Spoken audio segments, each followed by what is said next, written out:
What's good, y'all? Welcome back to another episode of Sport Exposure Podcast. As you know, we are here to tell sports stories, creating a safe space for student athletes past, present, and future. Today, we have the Troy Williams with us here to share his story, his journey. Basketball star, Hampton native, professional, and I'll let him tell us more about himself. One, I'm happy to be a part of this. This is my first time being a part of a podcast in general, so thank you for having me a part. Let's see, I started in Phoebus for 3 years. I went to Oak Hill, signed to go to Indiana. 2016, I left after my junior year, started in Memphis. Then I went undrafted, started in Memphis. Then I went to Houston. Then I went to New York. Then I went to New Orleans. Then I went to Sacramento. Then after that, I started my overseas career in Italy. I did 2 seasons in Taiwan, and last year I've been to Venezuela and Philippines. Tough. What a story. So, here at Sport Exposure, it's all about celebrating our triumphs and learning from our defeats. So when you hear that motto, what comes to mind when you think about your sport journey?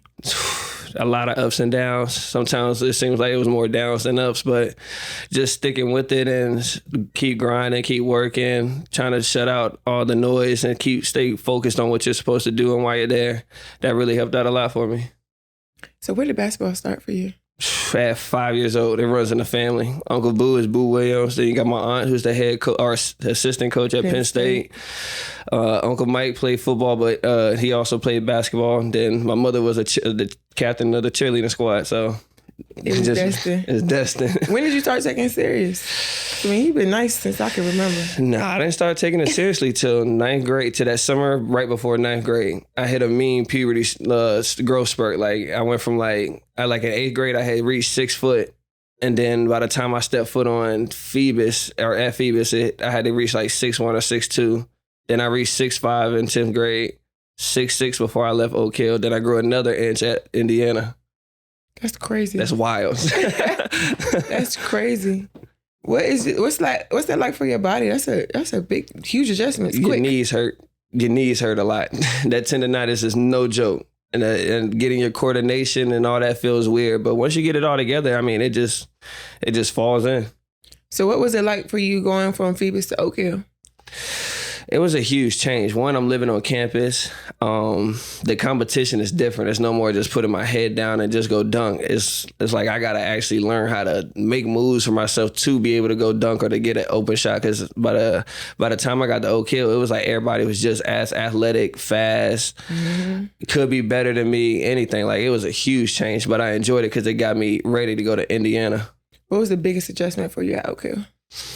Living on campus, living in that basketball dorm. That dorm's been the same, or they changed it recently, but I stayed in the same dorm that Rondo did, Kevin Durant did, Melo did. Like, I stayed in that same basketball house. It was not the best. That's tough, though. It was definitely tough. Like, and then you think of Oak Hill and you think like, oh, like, good at basketball, which they are great at basketball, great coach. Steve Smith just retired from coaching, so great history and legacy, but it was rough living at Oak Hill. But being in that environment, you're around, like, you're literally growing up or coming up in the same spaces that a lot of superstars is coming up. And I'm sure you've seen a lot of different people. You see a lot of different stuff, like Michael Beasley. So me and Michael Beasley played as teammates together in New York. That's my guy. He used to sign his name everywhere at Oak Hill. So when I got there, I learned the story. And so finding out that, like, he always said he'll walk around campus, he's gonna be famous, so he practicing his signature. We used to see his signature at some of the spots in Oak Hill. Wow. Yeah. Wow. And then from Oak Hill to Indiana. That was a huge change.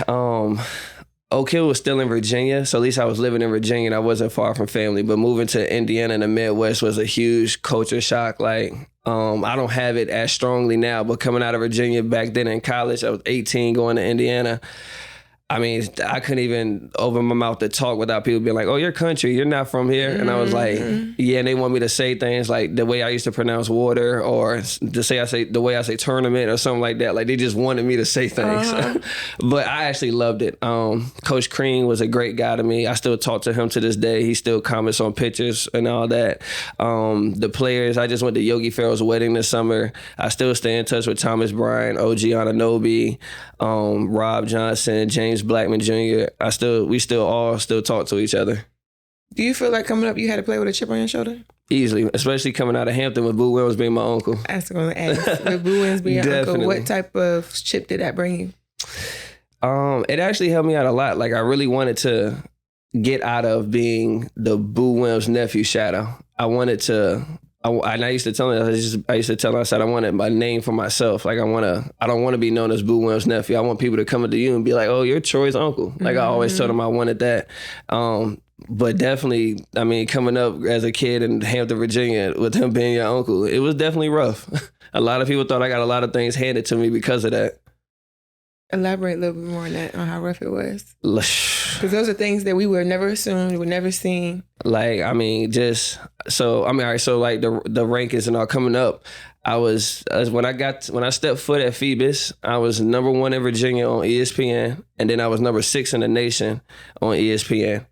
And people here felt like I shouldn't have been ranked that high. They felt like I wasn't that good, anything of the sort. But the summer before that, I had just played up with my Uncle Boo's 17 under team from the 8th grade. So I didn't even play with 15 under or 16 under. I went right from 14 under to 17. And then that tournament, we had Austin Rivers, Michael Kidd Gilchrist.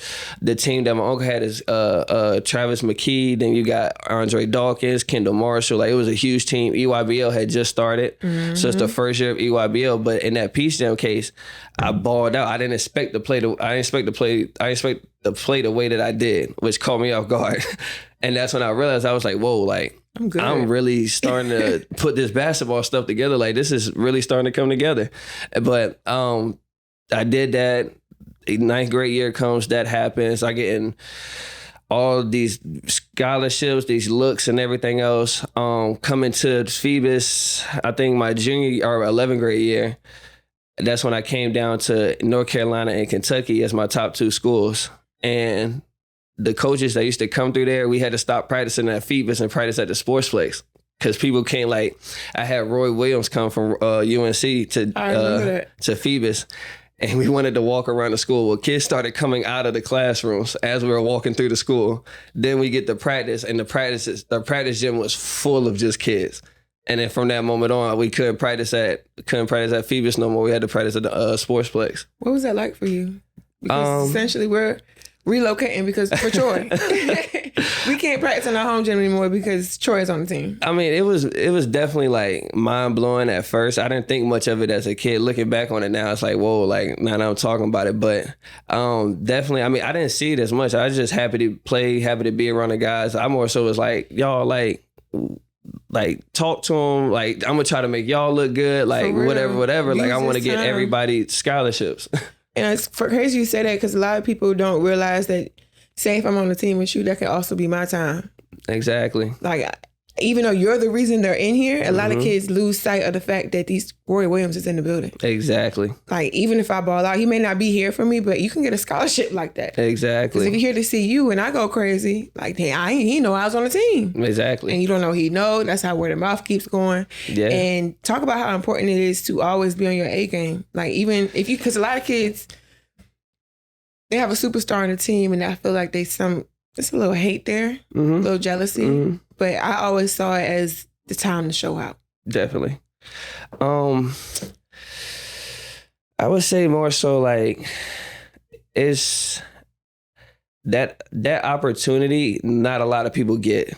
And when you do get that opportunity to where it's somebody important in the gym, whether it's a college coach, a top ranked player, or somebody of some stature is there. It could be you're playing against LeBron James' son. It doesn't really matter. I would say like you wanna always give your A effort because you never know who's in the gym. And I've always been told that as a kid. I've been told that by Paul Biancardi. I've been told that by my uncle. I've been told that by college coaches, all the LeBron James camps, the Kevin Durant camps. I'd have been there. So like you never know who's in the gym. And there's like there's so many private investigators for the NBA. There's so many people that works for college teams that are just like runners or whatever. And it's like these people see you and the word of mouth travels really fast. So you always want to watch what you say, watch what you post on social media. I was about to go there next. And then watch what you do and then just go from there. And everything can fall right in your hands. So how was it picking Indiana with all these teams? Well, I never Are these grew up coaches? having a favorite team. I never grew up having a favorite college team. I never grew up having a favorite NBA team. I always had favorite players. So I didn't have any favorite college players, but growing up, I loved T-Mac at first before I started liking Kevin Durant's game. But when it came to picking a school, I didn't have a favorite college. I didn't want to go to St. Joseph's where my Uncle Boo went. I didn't want to go to Penn State. My other uncle went to West Point. I was like, I don't want to go there. So like, for me, that part was easy. So what I based it off of was what was the coach's relationship with the players. Mm-hmm. Does the coach treat his seniors to his freshmen differently? Does the coach treat his walk-ons to his scholarship players differently?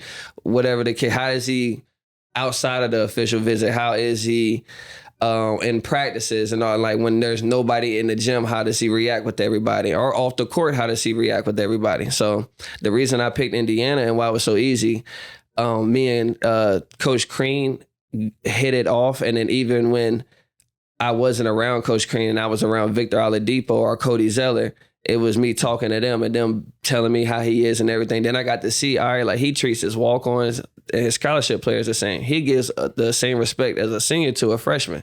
That's huge. I'm cool with that. I like that he gives everybody an open chance to play, be able to display themselves and be able to voice out their opinion. And then at the same time, when I went there, Coach Crean, I tell everybody I'm matured at Indiana. He taught me everything to do right on the court, but he also taught me everything to do right as a man off the court. I was just about to say, tell me some of the things that you learned as a student athlete in college, because it's a lot that comes with that. I mean, one simple thing is when I talk to people, give them eye contact. When people are talking to me, give them eye contact. I'm not saying that it doesn't show that you aren't or when you don't do it, it's not that you aren't listening, but to show somebody that you're giving them attention when they talk. I had to learn that. And then another thing that sticks with me to this day is, so me and Coach Crean used to butt heads. I was just country bumpkin out of Virginia. We used to bump heads. I didn't like nobody yelling at me, nothing of the sort. But one day I got pulled to the side and he said, never listen with the intent to respond, listen with the intent to listen. Or listen with the intent. I said that wrong. Never listen with the intent to respond, listen with the intent to learn. And once I learned that, it was, all right, like, you know what? Even though he is yelling at me, I got to separate the yelling to the message that he's getting it off. And at the same time, I have to realize that if this man stops yelling at me, that just means he probably gave up on me. So I should probably be happy that he's still talking to me. He's being on me. He's yelling at me because he knows the type of player that I could be and my potential before I can even see it. Right. So how was the transition from Oak Hill to Indiana? I know you said Oak Hill prepared you for Indiana. It actually prepared me a lot. Being at Oak Hill is nothing but school and basketball. There's literally nothing but school and basketball. So like for me, I got to focus up and it was like my grades got better. Basketball is getting better because of the competition that I'm playing and I'm living on campus. So me going to Indiana, I already lived away from home for a year. I was comfortable doing that. I started playing against better guys. So playing against a better competition, I wasn't new to anymore. I was like, all right, I just got to get better. I'm not new to this. And then other than those two things, I mean, just being myself, playing ball was just natural. So it was just getting over those two things. And then at the same time, I'm this 18-year-old kid, so I come in being, like I'm an old guy. I'm a senior in high school to now. These kids is 21. Mm-hmm. I'm playing against grown men now. And of course, some might be 22, 23. Right. So, I mean, but to be able to go to Oak Hill and be like, all right, I just got to get better. That's nothing. I can do that. Instead of going into the mentality with, whoa, like this is all brand new. I'm away from my family. I never met people that were better than me. I never had to get used to doing something on my own or learn how to spend my money or manage it, whatever. But going to Oak Hill helped me out with a lot of that. For sure. Mm-hmm. And being in college, we learn a lot about ourselves, about who we are as an athlete, about our goals, what we want to do. If we want to do it for real, if we want to take this ball thing serious, because I feel like everything smacks you and you can either adapt and adjust or sink or swim, go home. Yeah. And talk about some of those tough times at Indiana as a collegiate athlete. Ooh, I done definitely had tough times at Indiana. I mean, all right, so one example, and I would say this to athletes. Even though your parents love you, they don't have to voice out their opinion to everything. So it's my junior year. Yeah, it's my junior year. We are in Hawaii for the Maui Invitational. And we just played, I think we just played Wake Forest. We lost though. The next game is against, I think it's against UNLV. I could be wrong. But the game before I started, the second game coming up, I'm not starting. So Coach Crean felt like I didn't do good in the first game. He felt like I BS'd it, whatever. I don't need to start the next game. Get through the game. We end up winning the game, came out, balled out, did what I was supposed to do. The end of the game comes. I go to the locker room and I pick up my phone and my phone is literally blowing up from Instagram, Twitter, text messages, phone calls, everything. And I'm like, what's going on? Like this, it's just a basketball game. My phone never done this. And to come to find out, my mom calls me. So I'm like, all right, let me answer it. So I answer the phone. I'm like, hello. She's crying, apologizing to me. I'm so sorry. I shouldn't have said what I said. I'm sorry. Please don't hate me. And I'm like, wait a minute. Hold on. I just got out the court. What is going on? She's like, just promise me you won't be mad. I'm like, all right, just hold on. Let me look at my phone.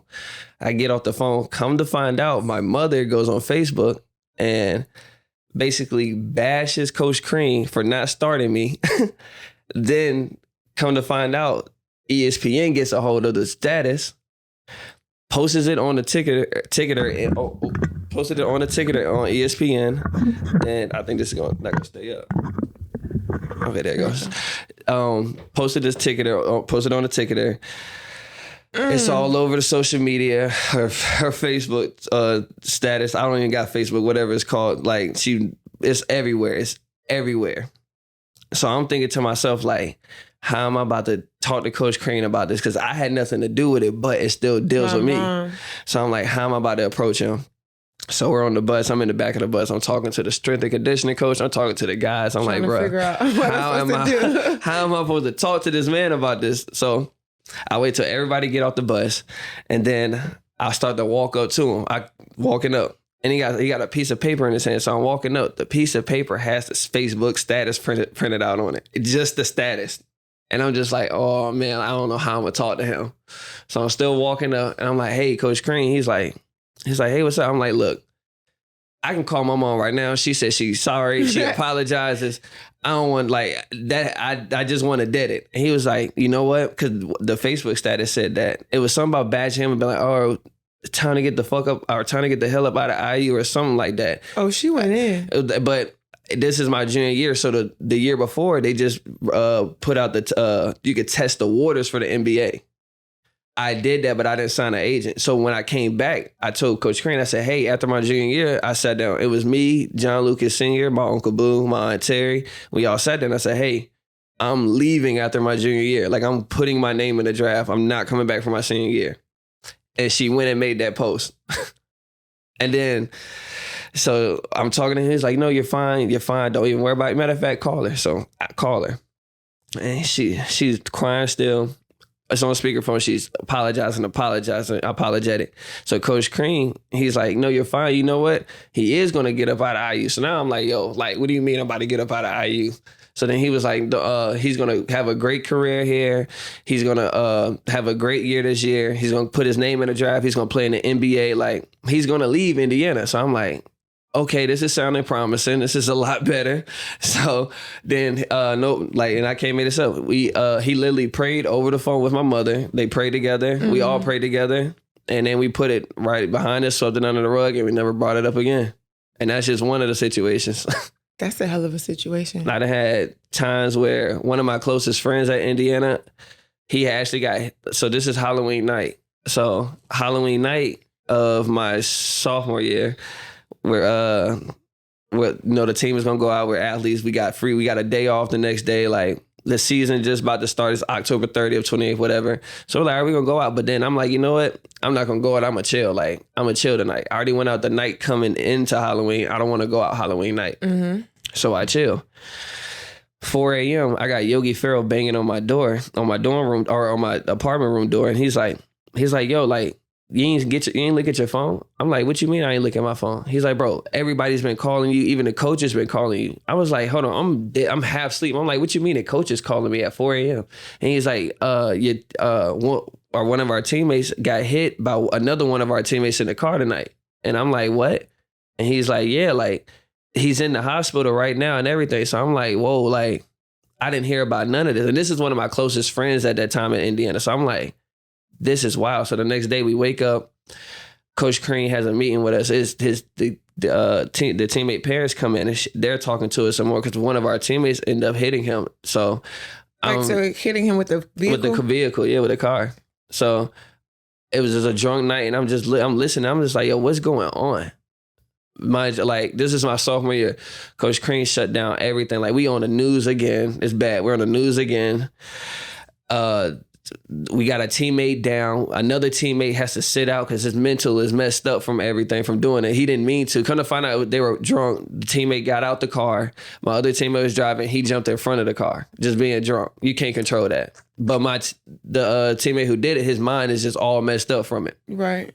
So dealing with that, Coach Crean put us on lockdown. We couldn't go out no more at night. We started getting the whole season. We could not go out. The night before a game, we had to sleep in a hotel. When we were at home during the week, we had coaches or managers come and check our apartments or dorms to make sure we were in there at nighttime and everything. Like we went on a full lockdown, but it helped us focus up because that year we also went to the round of 32 in the March Madness. So it was a bad way to focus up, but it helped us. Our teammate made it through. He balled at University of Houston the next year. He's over in Greece now playing. And then my other teammate, whose mental was messed up, he's doing a lot better. He was able to finish out the year with us, went to another school, and then now he's playing overseas as well. But I mean, there's a little bit of everything that happened at Indiana. And going through all this, what's that doing for you mentally? Oh man, it's like you definitely get stronger from it. But I mean, honestly, being 19, I had to be 19 going on 20 when all this happened. And I had to go in the hospital and like see my teammate. Like I'm telling you, we spent every day together. So to see him like that, I literally just broke down. And it was like, whoa, like I gotta take a step back. Like there's partying and stuff and all that's cool. But like if I can get impaired or do decisions like that while partying, it's like, I don't think I want to party as much. Or party as hard, at least. Yeah, because as student athletes, depending on where you go and depending on your teammates, you have access to a lot. Oh, shit, being at Indiana, we like... You can do whatever you want. Yeah, we have access to everything. Our face is everywhere. Our basketball posters are everywhere. It's a college town. And it's huge. Basketball started in Indiana, so it's huge. And that can go one or two ways. Exactly. And I think that it's so important that we have these type of conversations because I know I partied hard in college. Real hard. Same. Probably did a whole lot of things that I wasn't supposed to do. Same. But all it's going to take is for one situation. And your whole career can be gone. Your whole life can change. Yes, it can. And those are all things that we think, it'll never happen to me. It'll never happen to me. Like, listen to your story. Like, that's something that probably you thought would never, ever happen to you or your teammate. No. And talk about how you had to adjust afterwards. Because that's one of those situations that will, all right, it's close. This is what can happen. And a lot of student athletes, I feel like they take it for granted until something bad happens, until it's too late. Because college... As a matter of fact, I got one story. Because as a matter of fact, I had failed a drug test at Indiana. So I had got suspended for... It was supposed to be 3 games. I got suspended for 4 games. And the way this was my sophomore year too. This is the beginning of my sophomore year. The way the fans turned on me... And they were on my social media. Instagram is just now getting huge. So they're on my Instagram. They're on my Twitter. I got people making fan posters of like the weed symbol next to my face. I got frats holding up the picture and the frats, sororities is holding, like it's everywhere. I didn't even like walking around campus was just, and IU's campus is huge. Like there's a lot of people at IU. The campus is not small.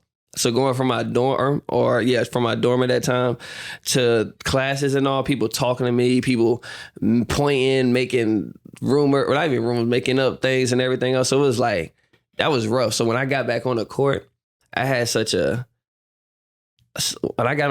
fuck you mentality that it was just like, you know, like, y'all guys seem to be on my side, but as soon as something happens and the people don't know the whole story or whatever, it's like, whoa, like, y'all really just turned on me. So my whole mindset after that was like, you know what, like, they just fans. They don't really care about me. They don't really care about us. If we lose, they just gonna turn on us anyway. So I was like, yo, like, it helped me, like, that part too, helped me focus up to where it was like, I don't, like, who am I playing for at this point? Like, am I playing for me? Am I playing for the fans? Am I playing for the school? Like, what am I balling for? And then got back on the court, started being around the guys and all this, that, and more. And thank God I had the teammates that I did. They definitely helped me out. The coaching staff helped me out a lot too, because I was going through it mentally. I was like, yo, I've never dealt with anything like this. Like, this is a brand new feeling to where it's like, I don't even know if I can leave the house because who knows what somebody's going to say to me and who knows how I'm going to react. So, like, I was like, like, after that situation and after I got through that, it was like, you know what? These fans really don't care. Not to say they don't care, but they don't care about us. I mean, shoot, if I didn't play for them, they wouldn't care about me in the first place. Exactly. So, like, I separated the two, focused up, got done what I needed to get done. I mean, and I just elevated from there. And that's a hard lesson to learn in itself, because I feel like that translates even outside of fans. Yeah. That's a lot of people that's literally here with you because of this ball. Mm-hmm. The minute you put it down, or you hurt, or you injured, or you suspended, you make a wrong decision. As a child, essentially, it's going to happen. Yeah. But you start seeing a different side of people. No, definitely. Quick. You start realizing who's there for you and who's not. And then, like, to your point, like, you really have to realize, who am I playing for? Because, like, that fame or that clout or that status could be taken from you at any second. Just literally by blowing a layup. Literally. It could be that simple, like blowing a fast break layup and, oh my goodness, she's trash. She just blew a fast break layup with nobody on him. And you start seeing people say things like, dang, it's how you always felt. Yeah, so you're going to see it. You're going to see it. We always see it. We either going to hear about it or we see it, especially in my career, or not even in my career. The levels that I went in my career, we see everything. It's like we just either decide if we're going to respond to it or not. Yeah, and I was speaking last night with Ashley Monet Davis, and we were just talking about desensitizing the fact that we dehumanize athletes. Yeah. Like, at the end of the day, we're human. Yeah. We go through life. We have feelings. We have emotions. We see everything. And people, even down to the media sometimes, just like, y'all make it so much about the stats, so much about the politics, so much about the ball. Like, this man has a family. They have a family, they have kids. You don't know what they went through the night before. They don't know what type of things you're struggling through just trying to put this ball in the hole. You don't know why you blew it. You could have blew the fast break layup because your grandma could have died last night. And those are all things we lose sight of in sport. Yeah. We lose sight of it. So going up the ranks, you did 3 years at Indiana. Yeah. Right? And what was that transition and what was that process like going to the league? Because that's a whole different beast in itself. Making the decision to leave early. Yeah, so in the process. The process was a rough one. It wasn't like when I made a decision to leave, I was just like on all the draft boards and I was going to be drafted high and all this, that, and more. Like, it wasn't nothing like that. It was me being like, all right, I have a name from Indiana. I at least can get my foot in the door to at least work out with a lot of teams. So that summer of 2016, right after school, or even right before school even ended, I was traveling so many places. I was traveling from team to team. I probably worked out for about 18 to 23 teams, somewhere in there. My body hurt for you. And I lived in a hotel for like a month and a half straight. I lived in and out of hotel. I lived out of two bags and a book bag, literally. And I was hustling, literally working out for everybody. And then my last workout with the Lakers, I tore my hamstring. I had a slight tear in my hamstring, or I pulled it. I pulled it going up for a dunk. It is 2 nights before draft night. I knew I messed up. I know this is going to get around. I know I messed up. So draft night comes. The last is the 50th pick. So they just announced the 50th pick. I get a call from my agent. He's like, hey, the last 9 picks, I forgot which team it was, but this team said they'll pick you up if you want to hear your name called on the draft boards. But if you go undrafted, you'll be able to choose which team you want to go play for. So I was like, well, I'm new to this. What do you think? Because I'm like, I would want to hear my name, but at the same time, I don't care to hear it if it's the last 9 picks. Yeah. So I was like, I really don't care. And he was like, you know what? Let's decide to not do it and go undrafted and then pick a team to go play for Summer League and just build from there. Cool. Well, after that, I get a call from the Phoenix Suns. I balled out in that workout. They called me. They said, hey, we want Troy to come play with our Summer League team. Cool, go play for the Summer League team. And the thing about that, I didn't take money for that. I did that job. I did that for free. I went to that team. I played for free. Ended up balling out. Lord, matter of fact, before I even say that first game in Summer League, I don't think I even played. I either didn't play or only played like 2 minutes. So I'm thinking to myself, because we had Devin Booker. Devin Booker had to play. He came down for a couple of days, had to play. So I was like, all right, my agent's like, just stay calm. You're not going to play before Devin Booker. He already got a year in the league. Like, you just got to sit back. He's not going to be around the whole time. Cool. Second game comes. Coach comes up to me. He's like, hey, we ain't forgot about you. We just got to play Devin. Devin leaves after the second game. You'll be playing after that. Cool. That second game, I ended up playing about 10 to 12 minutes. Then they realized, like, hold on, this man can play. Now my game style has changed and I'm new to it. Because I was just an athletic guy, go get off the rim, go run the court, go get a dunk, go dunk on somebody, back cut somebody, whatever. Over the summer, I was working on stuff, but I didn't just play 5-on-5 to realize, like, whoa, like, I actually got better. Mm-hmm. So now when I'm playing, I'm like, hold on, I'm dribbling the ball, I'm making plays for people, I'm shooting the ball off the dribble. I'm like, this is weird. I'm like, hold on, this is weird. Like, I ain't never played like this. Then the third game comes. It's me, Tyler Leulis, Marquise Chris, and we had, Dragon Bender or something like that. That was like their 4th pick in the draft that year. So we all balling, and then I end up having like 22 points. Then the next game, I have 24. Then the coach is like, hold on, let's start making this plays for him. Now I'm leading scorer on a team. I'm like top 5 in Summer League scoring. I'm like, whoa, like this is all coming in the hand. Quick. So we get to the semifinals. Lost in the semifinals because I hurt myself. I knew it was because I hurt myself because I was balling. Hurt myself, hurt my ankle. Had to sit. We ended up losing. After that game, my agent calls me. He's like, hey, 5 teams just gave you a training camp invite. They said that the Suns, the Suns want you to come, but it was for little money. I was like, I'm not taking that. Then Golden State Warriors came at me with $300K. Memphis came to me with $100K. Somebody else came with $150, and somebody else came with $150. But at this point, so this is where I had to learn, like, all right, do I take the most money and go to Golden State, or what do I do? So my agent said, let's pick Memphis because Memphis, you have the right opportunity to play and it's be the right fit for you. That's important. That's what's important. I said, okay, cool. Well, when I get there, they had just signed their 15th person. So this is before the 2-way contracts. They just signed their 15th person. So now I'm stuck in a training camp. Don't know if I'm going to make the team or not. I'm going from there. It's preseason now. Preseason comes. I ball out in preseason. To the point that, like, the last game, the coach didn't even want to play me. He wanted to evaluate the other players. So now I'm not tripping, but I got Zebo coming up to me saying, like, just keep your head. You're good. You already proved yourself. You're good. I got Michael Conley Jr., who's the highest paid player in the league at this point at 150, coming up to me. Chandler Parsons came up to me. I got Tony Allen. I had Vince Carter, like, hey, just chill. When you get out there, if you don't, you're good. You solidified yourself. I'm still in my head like, oh, there's no more roster spots. So what do y'all mean I solidified myself? Come to find out, about 2 days after the last preseason game, they cut a player to sign me. So now I do my rookie year in the league. Now it's 2016, 2017 season. I'm about to have my rookie year. In October is when I found out that I was having a daughter. And me and her mother wasn't together at that point. So then when I found out about that, it was like, whoa, like, this just came fast before the season even starts. So now I'm like, whoa, like, I'm about to be a father.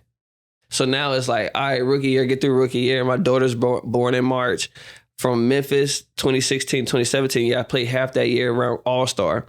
I get picked up, I get waived by Memphis to get picked up right after to go to Houston. Played that year in Houston.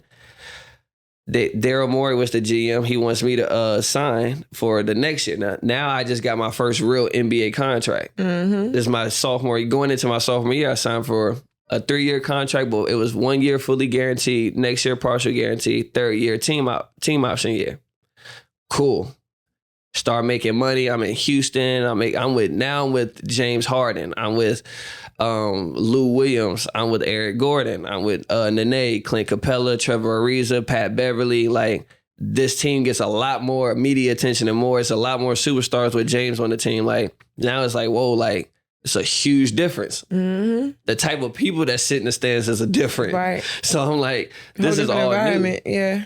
Going in the 2nd year, I'm like, all right, I have a kid. I have my daughter now. I have a real NBA contract. Everything's falling into play. I'm playing with Houston. I'm not getting a lot of playing time. Preseason I do. The season comes, I don't get a lot of playing time because we got so many all-stars anyway. I didn't expect that. And it's only my 2nd year in the league. I go down to the G League team. I'm going down to the G League team, start playing with them so that I don't get rusty. I don't have to just sit on the bench and not play like they do that. Around that same time, I think it's when the 2-way contract had just came into play, but I was still on an NBA contract. So I was still making NBA money even though I was with the G League team. So I'm playing with the G League team. I go about 20-10 for that first part of the year. I hurt myself. I sprained my MCL. I go back up to Houston. I go get x-rayed and say, hey, you sprained it, whatever. Now I'm out for 6 to 8 weeks. Now I'm like, hold on. I could have been playing with the NBA team instead of just playing with the G League team and hurt myself. Now it's like, all right, like, I got to get through this. Get through the injury, come back after the injury. I came back stronger, faster, everything. And I have my agent tell Daryl Morey I want to request a trade. Now, was that a smart idea? I don't know, but here I am today. But I tell him, I said, I want to request a trade. And he's like, why? And I'm like, I feel like I could be playing. Like, I started with some games in Memphis when a lot of our guys got hurt. We went like 10 games with no small forward. So I went from this 15 man on the bench to now starting. I was like, I started, I played, I averaged 10 points and 5 rebounds when I was playing. So you're able. I can do this. I just need the right team. So my agent's like, all right, bet. So the trading block comes. Daryl Morey makes it where I can't get traded. He wants to keep me. So he wants to keep me, but I'm like, I want to go. But I respect him. But I'm like, I want to go. I want to play. So after the trading block ends, and this is why I like Daryl Morey, he came to my agent and he said, hey, these 7 teams call for Troy. If y'all want to go there, we can waive Troy. He can get picked up by one of those other teams. Cool. The only thing is my first year's guaranteed. Can't mess with that. The 2nd year is a partial guarantee. That's $600K. I'm not about to leave $600K on the table. Who would? Then he's like, well, what if we give you half and we take the other half? And I'm like, I'm not leaving $600K on the table. Agent worked it out, made it so that for the next 6 years, I get $100K a year. So to this day, I'm still getting paid from the Houston Rockets till October 2024. And I haven't been in the league for 3 years now. That knowledge, though. Crazy. Knowing how to facilitate these contracts, that's something that doesn't come. You got to have the right people around you. Got to have the right people. Because I'm hearing like any other kid that didn't know nobody would have went to Golden State for $300. Easily would have took the money. But you got to know the right fit. You got to have the right, you have to know what questions to ask, how to evaluate these teams, evaluate these situations, and even playing in Houston, playing around superstars. Then I go from Houston to MSG. MSG's fans is crazy. New York fans is crazy. I don't know how I ended up on their good side. Thank God I did, but that was an experience being at MSG. And then, you got Rihanna on the sidelines. You got famous movie actors on the sideline. Spike Lee's on the sideline. Latrell Sprewell's on the sideline. Like, you got so many people on the sideline. So you're like, whoa, like, that's just really New York. Like, I'm really in MSG. Then I go there and I go to New Orleans. Then I'm with Anthony Davis, Drew Holiday, E'Twaun Moore, Solomon Hill. I'm with those type of guys. I wasn't there long, but I left there. And then I finished my 3rd year in Sacramento, where I'm with De'Aaron Fox. That's where I met my one of my close friends to this day still, Iman Shumpert. I met Buddy Hield. Me and Yogi Ferrell got to play together in Sacramento again, so we got to link back up there. But yeah, I mean, shoot, I've met a lot of people throughout this ball. I've met a lot of places. And I mean, just the experience and the journey has just been fun. When did you know you made it? When did you realize that you're walking in your dream? Because you've mentioned a lot of stars. Man, and at that moment, you can't be starstruck because we in the same room. I'm on your team. We on the same roster. I think it finally hit when I was in Houston. When I got my first real NBA contract and we had our first media day and I got treated differently. Like I got treated there, like from when I was undrafted. They still treated me nice in Memphis, but it was like, wait, whoa, like, oh, I got to do that. I got to do that. People want to talk to me. I got to do this. It's like, whoa, like I'm really starting to make a name for myself. So that's what I could say. Yeah, that sophomore year at Houston is when it's like, all right, I'm starting to know my identity. How did you keep pushing it through all of that? The injuries, the waves, it's a lot that comes to being in the league. I had good... Or just being making a roster is already... Yeah, you ain't lying. Making a roster is a process. You ain't lying. I would say that I had good people around me. I had really good friends around me to this day. I'm still friends with my friend group. My circle is so close. And I mean, I got it to where all my people and my close friends know each other. So I mean, I had them... I had great vets. Being in Houston and joking around with Trevor Ariza or Bobby Brown or Lou Will and those guys, and they kept my spirits up. Just those two guys and just being around the gym, being around good energy, I would say. That's what kept my spirits up. And then not sitting around and just eating and just being depressed. Like I actually was not depressed at all. And then another thing was like when I was injured, a lot of people was like, you can't get depressed or don't get sad or look down on yourself. And I was like, all right, like I'm gonna just stay positive. So I mean, my friend groups, my vets, my teammates, those are the ones who got me through it. Would you credit your preparation for, I would say overall, to Oak Hill? Because it sounds like Oak Hill really prepared you for... Yeah, and the crazy part is I didn't even want to go to Oak Hill. I did not want to go. I fought tooth and nail with my uncle about that. I was like, I don't want to go. Why not? Uncle Boo went to Phoebus. Number 5 was retired. 1,000-point ball. I took 5 out of retirement. I got a 1,000-point ball. Aunt Terry has a 1,000-point ball. Uncle Mike has a football flag up there. Everybody in Phoebus knows my mom. I'm like, and it's my senior year. You're going to take me from home now? I done put Phoebus on the map. I got us doing these showcases and more versus prep schools and all because people want to see me play. I got my Uncle Boo to get Phoebus new Nike jerseys because we didn't want to play in the Reebok ones no more. Mm-hmm. So we got the Nike sponsorship. I'm like, I don't want to leave you. I'm like, why would I leave? Our family, like, why would I leave?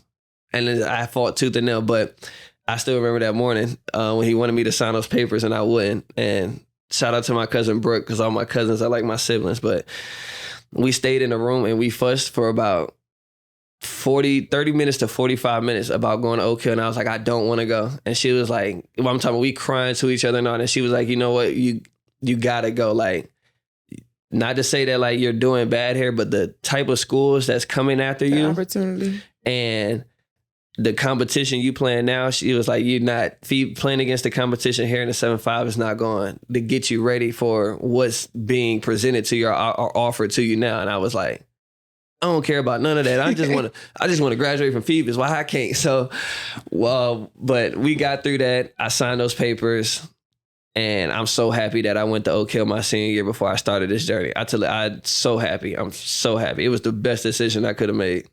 And achieving these type of goals and really chasing after dreams comes with a lot of sacrifices. And that was the first one where I had to realize, like, this is really sacrificing.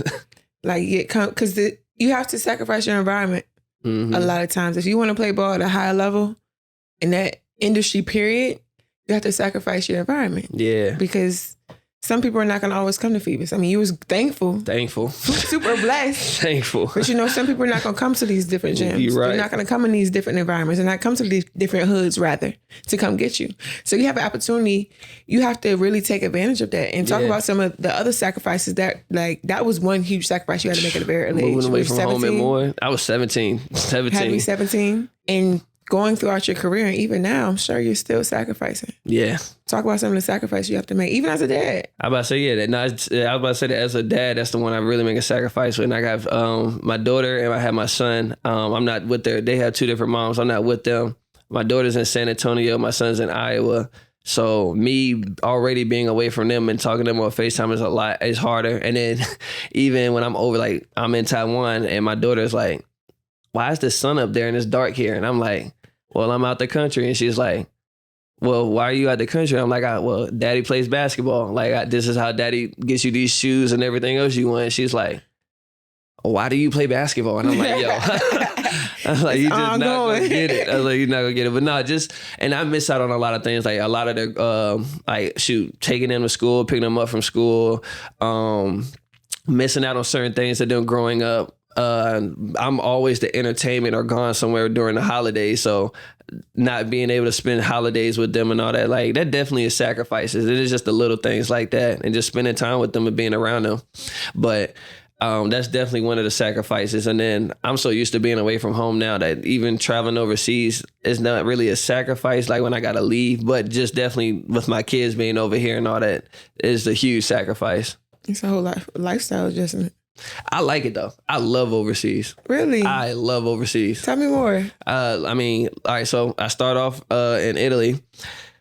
I get my own BMW. I had a 2-bedroom apartment to myself, wraparound balcony. And when I walk outside, the beach is right there. That came with your contract? Nah. The car came with the contract and the place did. Now, where they set me up at and all that in Italy, that was not.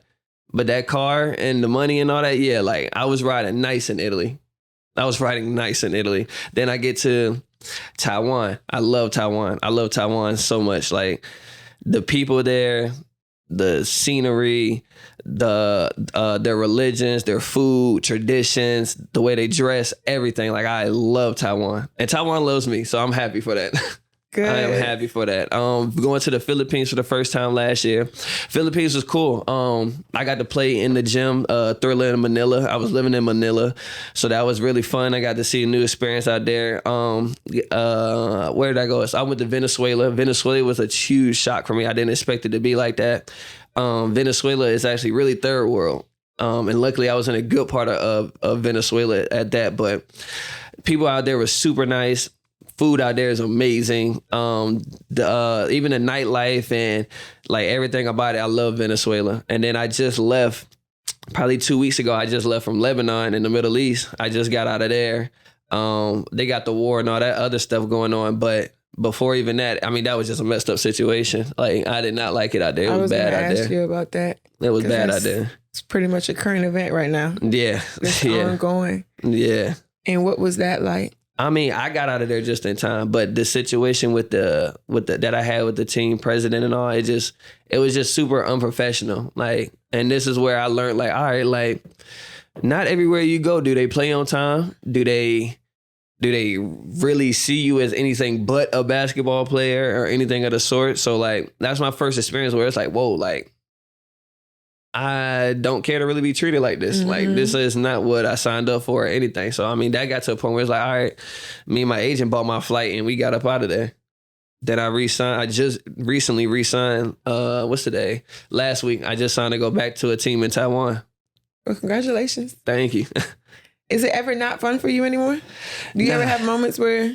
Actually, no. When I was in the league, I felt like basketball was starting to turn away from being fun. But honestly, getting past the pandemic, because when I was in Italy is when the pandemic hit. So I had left, came home, terminated the contract, sat out a whole season of ball, but I was with my son at that time. So I was watching him grow and being with him. Then me and his mother separated, and then I got the contract in Taiwan. So, I mean, it's just, I honestly love overseas, everything about it. I always post my friends in Taiwan. I'm always talking to them. I mean, I just love it all. What would you say you can credit to being a student athlete? Because we learn a lot of things that transfer over into life after sport, even life in the pros. Ooh, it's a lot of lessons that come from being a student athlete. It's a lot. It's a lot. Honestly, I will say that like being a student athlete, I I never had it. It helped me. It helped me with just making friends outside of ball. Mm-hmm. Like I got to learn how to make friends outside of just being around a basketball team and all that. But at the same time, I get to show everybody it's like I'm not just a basketball player, you know. And then it shows that like, all right, like you can do this, but this doesn't define you. That's what like, I would say. That's what being a student athlete has taught me. Like, even though I played ball and I did these things in basketball and all, that really doesn't define who I really am. That's just one part of me. And I learned that. I mean, now one of my closest friends from Indiana, we have our own clothing brand. We're looking to do more things with that. And I mean, shoot, I'm just venturing out now, just getting into different things. So when you talk about different things, what type of different things are you into? Now, like I said, I've been talking to a lot of manufacturers and more. I don't really care to model, but I would like to be like a stylist. That's the way I like to style models and all that. Like I like to dress people, or like when people come to me for help, like, yo, like my friends come to me like, yo, should I wear this or should I wear that? And I'll be like, nah, I don't wear that. I'll be like, yeah, nah, that look good or whatever. So like I'm starting to get more into that world. Like there's one brand for the NBA, Grungy Gentleman. He's out of New York. He went to Indiana. I actually modeled for his brand before when I was in New York, but I also told him, because he does the fashion show, the runway walks and all that other stuff. So I was like, yo, I'll walk in the shows. Like he got Dave East, Jim Jones in New York, like a couple of people to mention. So like I was like, yo, I'll actually do that. Like I'll do that. And I'm 6'7", like you don't got a lot of 6'7" exactly. people. And it's like you're modeling for the NBA as well. So I was like, I got the body structure and all that for that, so I can do that. Okay. Yeah. Tapping into fashion. What else are you into outside of basketball and fashion? What are some things that people wouldn't know about you? Well, one, I like anime. I'm already working on a whole leg sleeve of anime right now. I love anime. I am into fashion. I do like stuff like that. I weirdly started going to more art museums and art shows when I'm overseas, and I'm trying to open up. I'm not saying I'm gonna like it, but I'm trying to open up to going to an opera one time. Okay. Opera show, because one of my guys told me, he said he went to one in London and that he loved it, and I was like, loved it. I don't know if I can. I don't know if I can love it, but I can do it just to see what it feel like. Experiences, and what I'm hearing are like a lot of student athletes, we take for granted the opportunities that are put in front of us. The ball could take us a lot of different places, and for your instance, you've traveled the world, and outside of that, you get opened up to different things, like going to an opera, for instance. And it's important that we take advantage of those times, because definitely. Who knows when you'll get back to Venezuela or Taiwan, like without the basketball, right? Exactly. So you might as well use the resources and use what's in front of you while you're there. And that's a lesson in itself. It is. Because I give credit to basketball for me traveling the way I travel. I tell everybody I wouldn't know the people I know or been to places I've been without a basketball, literally. Exactly. And I tell kids all the time, you got to use your resources. Like take advantage of this time now. Because at any given second, an injury could happen, another pandemic could happen. Anything. Because we've seen it. Yeah. Gone that quick. Gone. And you have to take advantage of that. So what things have you done kind of off the grid in these different countries? Shoot. I done been to concerts. I done been the nightlife, the clubs, seeing how. Like when I was in Italy, I went to one club in Italy. I was in Bologna, and I went to the club, and I was like, who the people up there just dancing? Like, why are they just dancing? Like, you only see that in movies. And they were like, oh, like they work for the club and all that. And I'm like, we don't have that in the States. Like, if you dance in the club, you're probably a stripper if you dance in the club. Yeah. So I was like, it's just random people. Like, you would think it was like a concert, but they literally danced the whole night. Then you got certain things. It's like the money convergences. So like $1 USD is 15,000 in Lebanon, but then $1 USD is $30 of Taiwan. $1 USD is like $45 in the Philippines and all that. So you start to do the math on that and everything. Then the type of people I've met, like me going to the Philippines, I'm now friends with what's her name? Celeste. I hope I say that right. I'm now friends with her. She is Miss Universe Philippines 2022. I met her. Then I met the Audi owner the owner of Audi in Taiwan. I met with him. I met That's big. I met the head police force of the people in Lebanon. I mean, I done met so many important people and rich people overseas that it's like, whoa, like you can really meet people through this round sphere we call it basketball, literally. And those are connections that are going to stay with you forever. Forever. Just literally stay in touch with me. I hit them up. Still working on that Audi, but I'm not forcing it. I'm not forcing it. You got the right connections now. Right. So where do you see yourself 15 years? 15. That's a long way from now. 10. 10 years. I'll be 38 going on 39. Hopefully, I don't got to play ball no more. Hopefully, I'm done playing ball. But honestly, so I would see myself somewhere just where I'm in both of my kids' lives, watching them flourish, watching them grow, trying to help out in whatever way I can. And I mean, honestly, just sitting back. I don't really care to coach. I told Uncle Boo I don't care to coach. Parents nowadays, I don't have time for. Parents, kids too. Everybody different. Parents nowadays, I either grew up with or so I'm like, I know y'all. I don't want to coach y'all kids. But then again, it's like I told him, I said, look, I'll run the sports place. I'll take over the sports place. I'll do what I need to do. But I told him, I said, I don't want that to be my sole priority or sole identity because I don't want to just be known for the sports place. So he's like, oh, you're going to have a team and all that. I was like, I already know that. Like, I figured that. But whenever it comes time to talk about that, we'll talk about that. Other than that, I mean, shoot, I just want to be closer with, not even closer, because I have a great relationship with my kids. I just want to, I want to see more of them. Be more present. Be more present. That's what it is. I want to be more present in their lives. I want to get them out and show the world as well. So hopefully in 10 years, because I'm already get their passports and all that, they can at least come overseas, see me play or whatever, get to experience that. And I mean, really, other than that, I mean, that's really it. Just being chilling somewhere, living somewhere quiet. I'm not a neighborly person, so hopefully my neighbors aren't right next to me. Mm-hmm. So that's about it. So what advice would you give to, it's a lot of basketball dads out there. To the basketball dad. Just chasing a dream and trying to balance being a dad and being a professional basketball player. I would say do what you need to do, but also be there for your kids when you can. Living across the world is tough and not being around them is tough. But at the end of the day, if you do what you're supposed to do and you handle what you're supposed to handle, your kids are going to understand. And I truly feel that way. I'm to that point now. My daughter's only 6 and she understands that I play ball, but that doesn't mean that I can't go and see her. That doesn't mean that I don't love her. It doesn't mean that she cannot talk to me. It just, Daddy's going to be gone for these certain amount of months. And when he comes back into town, you and Trina will be the first ones that he see. And Trina's my son. So Avea and Trina will be the first ones that I see. And finally, Sport Exposure, we're here to expose stories, expose our journeys, expose facts and things that we wish somebody would have told us as student athletes. So what do you want to expose about sports?